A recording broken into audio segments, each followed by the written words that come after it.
This is a deep crater or bowl, which so far they've only reconstructed part of it. Perhaps we'll find more of it as they work on the conservation of this.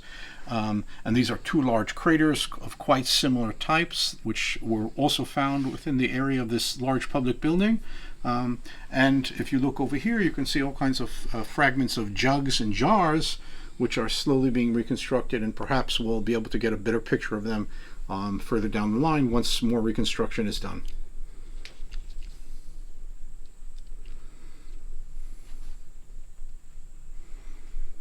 Okay, here we have pottery that we excavated in the 2021 season. This pottery comes from a large building that we excavated in the lower city, which we just identified recently, both based on excavations and on remote sensing. And we're not 100% sure of what this building served. It might have been a temple.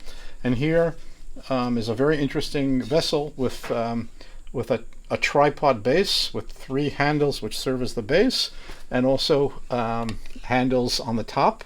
It's quite a unique vessel. It's the first of the type that we found in 25 years of excavation.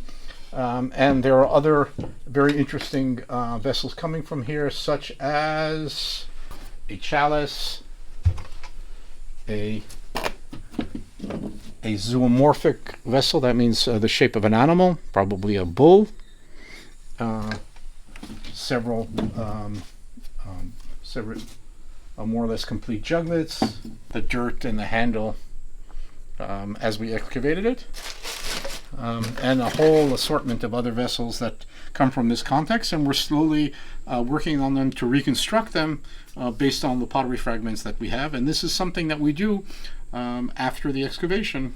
We bring the finds back to the lab and start working, processing, and analyzing the finds. And one of the important aspects of the analysis of the finds is the reconstruction, so we can start seeing what type of vessels, and this tells us something about the function of the various areas that we excavate and what happened there, what date they are, what's the cultural relationship, what do we know about the types of activities that went on, etc.